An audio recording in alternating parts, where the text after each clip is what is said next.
আসসালামু আলাইকুম প্রিয় বন্ধুরা।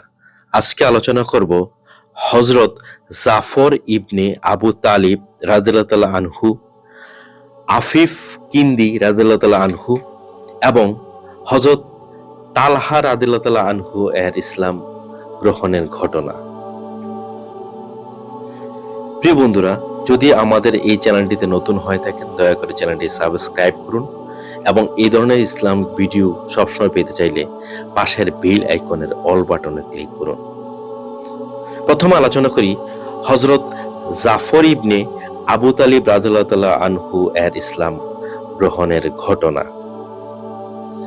একদিন হযরত আলী রাদিয়াল্লাহু তাআলা আনহু রাসূলুল্লাহ সাল্লাল্লাহু আলাইহি ওয়াসাল্লামের সঙ্গে ইবাদতে লেগেছিলেন বা ইবাদত করছিলেন। হযরত আলী রাদিয়াল্লাহু তাআলা আনহু তার ডান পাশে ছিলেন। ঘটনাক্রমে সে পথ দিয়ে আবু তালিব যাচ্ছিলেন। জাফরও তার সঙ্গে ছিলেন। নবী করিম সাল্লাল্লাহু আলাইহি সাল্লামকে যখন তিনি নামাজ পড়া অবস্থায় দেখলেন, তখন জাফরকে উদ্দেশ্য করে বললেন, ওহে বেটা, তুমিও আলীর মতো তোমার চাচাতো ভাইয়ের শক্তিশালী বাহুতে পরিণত হও আর তার বাম পাশে দাঁড়িয়ে তার সঙ্গে নামাজে শরীক হয়ে যাও। জাফর প্রথম যুগে ইসলাম গ্রহণকারীদের অন্তর্ভুক্ত ছিলেন এবং 31 অথবা 25 জন সাহাবার পর ইসলাম গ্রহণে ধন্য হন। তিনি হযরত আলী রাদিয়াল্লাহু তাআলা আনহু এর সাক্ষাৎ ভাই এবং বয়সে আলী রাদিয়াল্লাহু তাআলা আনহু থেকে 10 বছর বড় ছিলেন। আবিসিনিয়ার শাসক নাজ্জাশী তার হাতেই ইসলাম গ্রহণ করেছিলেন।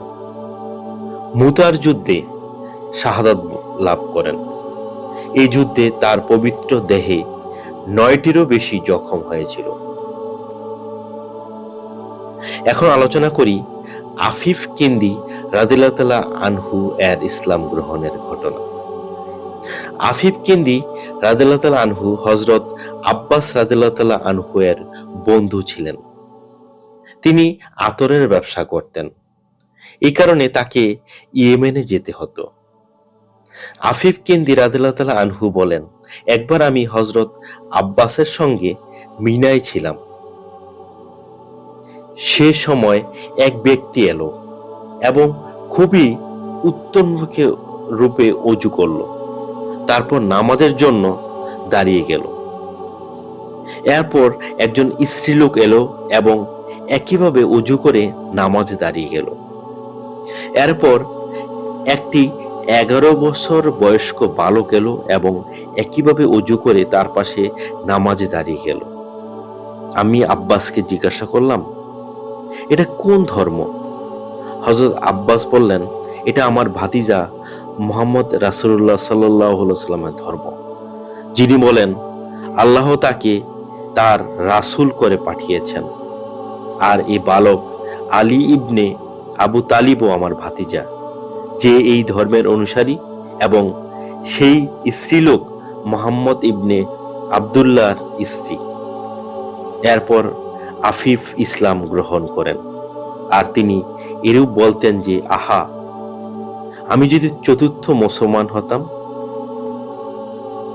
হযরত আব্বাস এও বলেন, আমার ভাতিজা আরো বলেন যে রোম ও পারস্যের ধর্মান্ডার ও তার হাতে বিজিত হবে। আফিফ প্রকৃতপক্ষে উপাধি। হাফিজ ইবনে হাজার আসকালানী রাহমাতুল্লাহ আলাইহি বলেন, তার প্রকৃত নাম সারাহিল।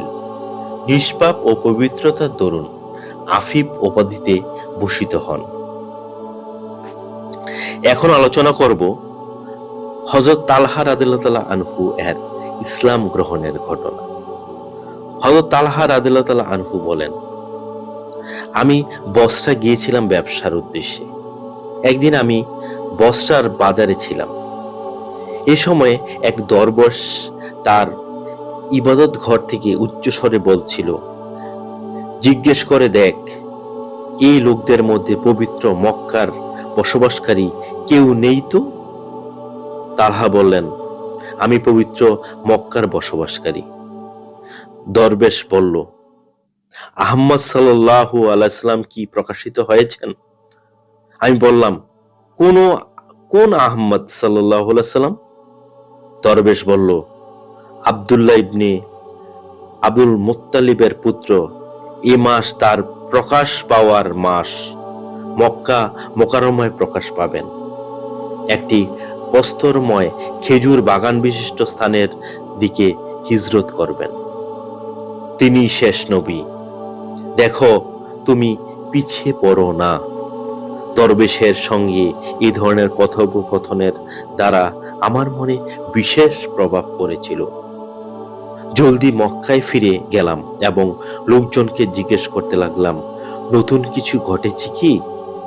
লোকেরা বলল, হ্যাঁ, আল আমিন মোহাম্মদ নবুয়তের দাবি করছেন এবং ইবনে আবু কুহাফা অর্থাৎ হযরত আবু বকর তাকে সমর্থন করেছেন। আমি জলদি করে আবু বকরের কাছে হাজির হলাম। আবু বকর আমাকে নিয়ে রাসূলুল্লাহ সাল্লাল্লাহু আলাইহি সাল্লামের খিদমতে হাজির হলেন। হাজির হয়েই আমি ইসলাম গ্রহণে ধন্য হলাম এবং ওই দরবেশের ঘটনা পুরোপুরি বর্ণনা করলাম।